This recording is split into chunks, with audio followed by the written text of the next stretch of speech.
We have a big ET Now news break lined up for you on the show, and the new government, which takes office on the 23rd of May, is all set to be pleasantly surprised. Sources have told ET Now that Bimal Jalan-led panel that is reviewing the economic capital framework is likely to recommend lowering of RBI reserves. The amount of reserves the central bank can have was one of the key contentious issues between the government as well as the RBI, and even forced the former RBI governor Urjit Patel to step down. Ruchi has got us some exclusive details on this story. Ruchi, fill us in.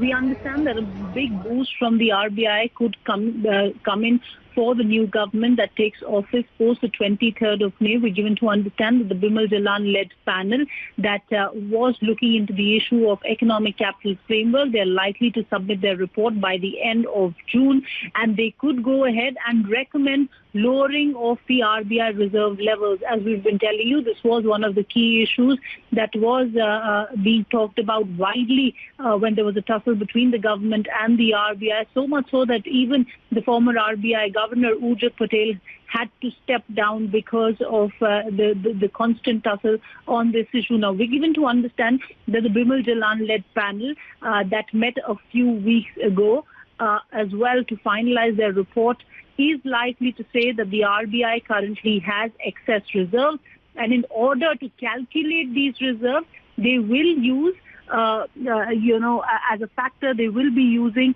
the Asian crisis as well as the Lehman crisis as benchmarks. Now, we're given to understand that the panel is likely to recommend that the transfer of excess reserves should be done to the government. They believe that these transfers will be done on a 4 to 5 year basis. All this money will not come into the government almost immediately, because the panel believes this is going to have an inflationary impact. The Bimal Jalan-led panel in their report is likely to suggest that there should be a balancing act when it comes to growth and monetary functions, and which is why the government which is why the RBI cannot have excess reserves. They cannot be overcapitalized, and if they have excess reserves, it should be transferred to the government. We're given to understand how these funds should be used is not something that the Bimal Jalan panel would be commenting about in their report. In fact, to discuss more on that story, joining us on the phone line is our consulting editor, Maithili Busnurmat. Maithili, we are given to understand that the Bimal Jalan-led panel could look at lowering of RBI reserves. How will the new government take it at a time like this, when extravagant promises have been made in this election as well?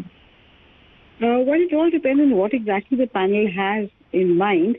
And as long as it is prospective and not retrospective, the consequences should not be too difficult to handle. Because ultimately, the RBI does make transfer to various reserve contingency reserves, reserve requirements, etc. And based on that, only is the basic reserve of the RBI been increasing over the years. There has been this view that the RBI holds much more reserves than most central banks. So every year, it need not transfer as much as it has been doing in the past. So as long as it is prospective, it will not create any damage.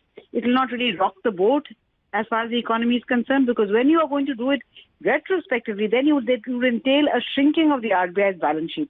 And that might have greater consequences, graver consequences for the economy. But as long as it is a question of how much of current year's profit is transferred to the government, I think that will just be a welcome addition to the RBI government's revenues. And any government should be happy to get that bonus. But as long as as I said, it's prospective, I think any government would be happy. Retrospective would create problems. Absolutely. That's a very interesting point, Maithili, that you raised, that it should not be retrospective. It should only be prospective. We're also given to understand that one of the factors that will be used when it comes to calculation of the funds would be the Asian crisis and the Lehman crisis. How important is factor, and how, will it be able to give us a fair picture in case of any future emergency that happens? Well, there is a view actually, Ruchi, that in fact the central bank doesn't really need to hold any reserves at all, because ultimately it can always have the option of printing money, which is what we saw the Fed do during the Lehman crisis. So that is a view, but certainly they will take into consideration whatever happened in the past.